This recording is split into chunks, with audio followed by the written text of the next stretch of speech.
Hey guys, Veebat here with another V-Plays, and today I have fighted up with a completely random individual. He just so happened to be playing at this time, and we were in a battle earlier and we both did fairly well, so he shot me an invite.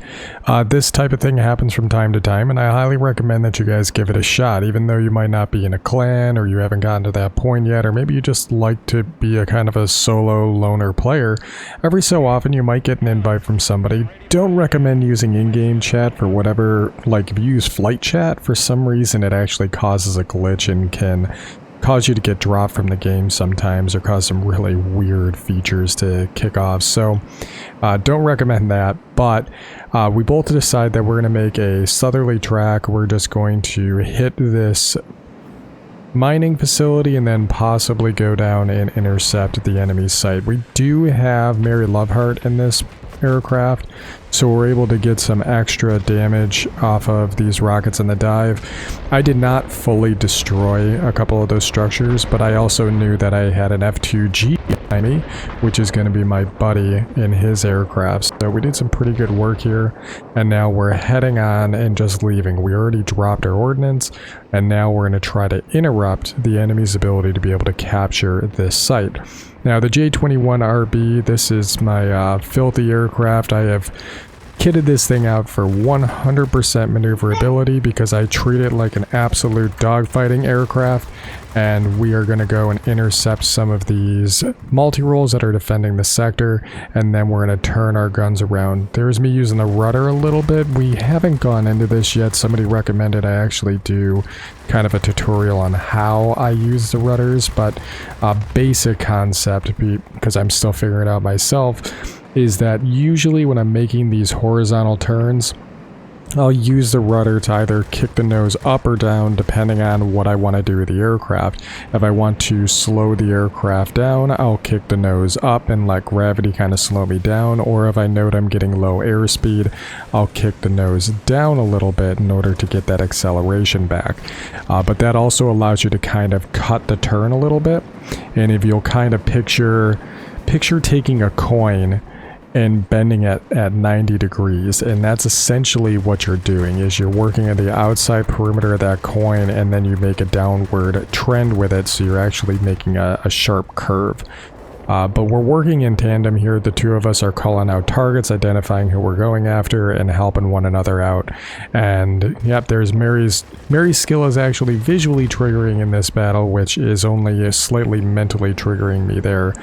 I feel a little bit bad. I think I stole that kill from him. I was just trying to help out, but he seemed to be in good spirits about it, and now we're moving on to the next set of targets.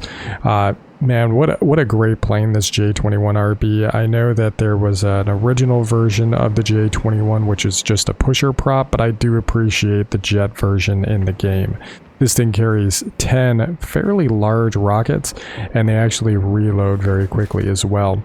We are getting into a bit of a dogfight since we are near their spawn and they want this zone back. There is a Spitfire, and we are trying to be smart about how we intercept this guy.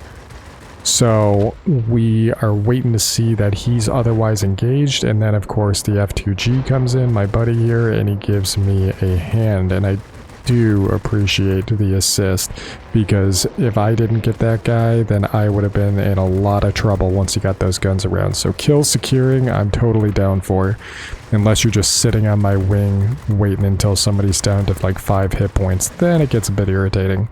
Here I start to get a little bit worried, because you see that red diamond? We are near their spawn, and that Spitfire is bound to come back.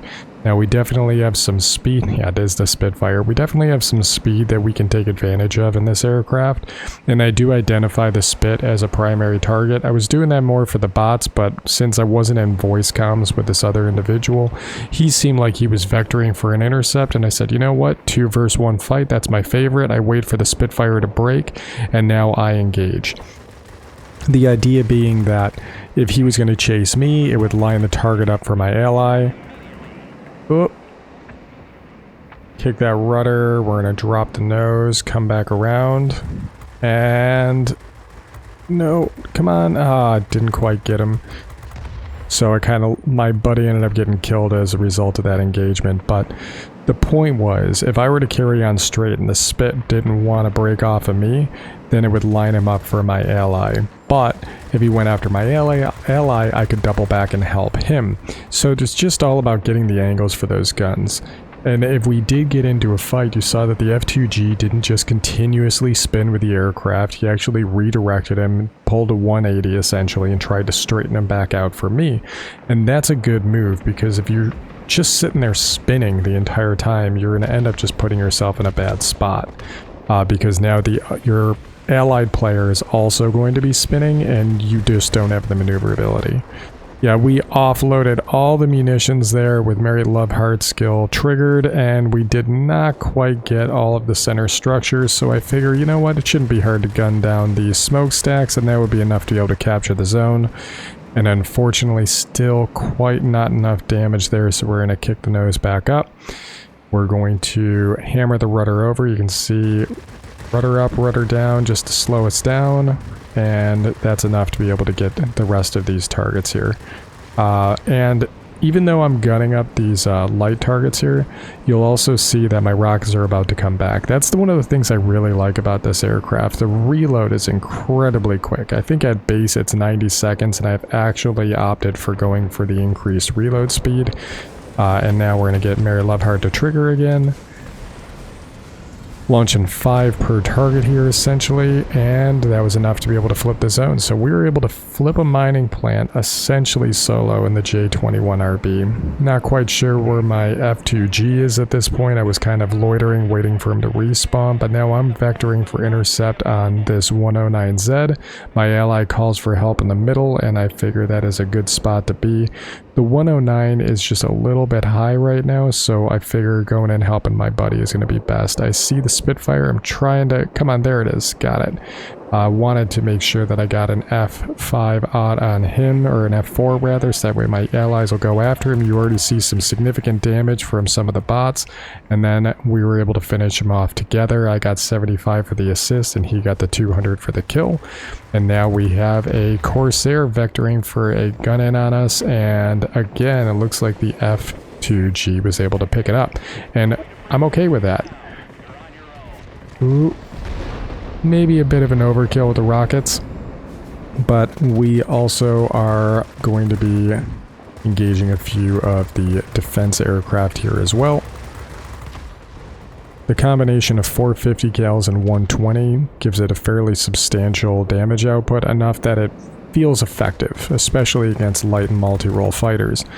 I do see that there's a multi-role behind me, but he is engaged with another aircraft, so I can carry on chasing this Focke-Wulf 190, and I know I've got the maneuverability on him, so that way I can maintain chase and gun him down effectively.